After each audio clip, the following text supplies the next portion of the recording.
in itself, since it was crumpled like a tissue from slamming into the tree, not to mention the fact that it didn't work so well upside down.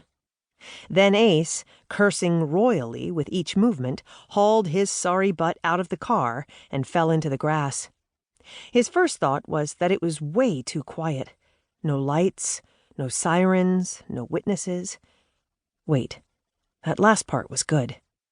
If he was going to honor Pete's crazy request to switch places with him and say he'd been the one driving the car. His next thought was, get Pete out of the vehicle, now, in case the gas tank explodes. Now! Oh, damn, it hurts. Now! On your feet, Braddock. Don't even think about wussing out. Pro athlete and you can't take a little pain? Up! It was Coach's voice, as always. Ace might have left Silverlake High behind, but he'd always hear Coach Adams in his head. Ace used the car to pull himself to his feet. It was like someone had poured acid over his ankle. He didn't want to think about what that meant for his career with the Austin Lone Stars. He hopped around the Maserati, reaching the driver's side door with another blue streak of cuss words, none of which made him feel any better. Pete, buddy, unbuckle your seatbelt. We gotta get you out of there. There was a pause as Pete fumbled. Can't find it. What do you mean you can't find it? Look down, or up, actually, at your lap. Press the button. Prepare to land on your head.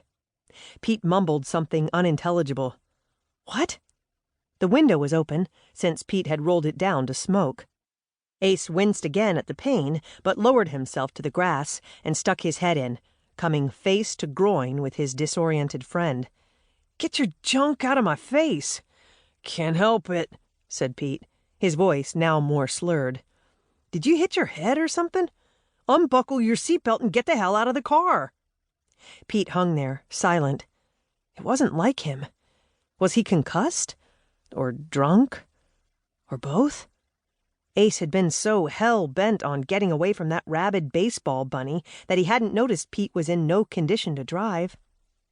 Ace did his best to ignore Pete's crotch and fumbled around until he found the buckle to his seatbelt. He pressed the button, and Pete dropped into a heap on the roof's interior. Cussing a blue, green, purple, and black streak because of the pain, Ace lay on his side and hooked his arm under Pete's armpit. He braced his good foot on the crumpled car's frame and hauled with all his might. Pete popped out like a cork, and they both fell backward to the uneven terrain. Ace dragged him farther away from the car. It really could go up in flames at any moment, almost howling with the pain. Pete? Buddy? What's wrong? In answer, his teammate puked all over the grass. What the hell had he been thinking, to get in a car with Pete? What had Pete been thinking, to get behind the wheel? Answer, neither of them had been thinking at all. Ace slid his cell phone out of his pocket, since one of them had to call 911 and explain their predicament. Great. He checked Pete's pulse. It was steady, thank God. Pete, can you hear me? Did you hit your head? Pete wiped his mouth on his sleeve. No. Hit the tequila. Just as Ace had thought. Well, he guessed it was better than a concussion. But there was one big, Texas-sized problem.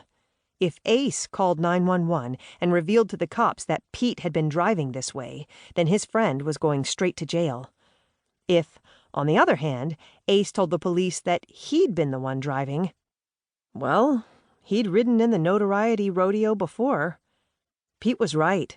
Nobody'd be shocked that Easy Ace had gotten his face splashed across the scandal sheets or the gossip sites. He'd go to PR hell for sure. But he'd only had 2 light beers over the course of the whole evening, so he wouldn't go to jail. Ace spun the story easily in his head. He'd spotted his friend's condition, and he'd taken Pete's keys once they got out to the car. He'd been driving Pete home. The team would thank him for salvaging the situation and being a good wingman. Franny would thank him and not divorce Pete. Ace would serve as an example to the youth of America. Friends don't let friends drive drunk. See? He wasn't a blithering idiot. He was a hero. Unfortunately, Ace's agent, Lucille Dunn,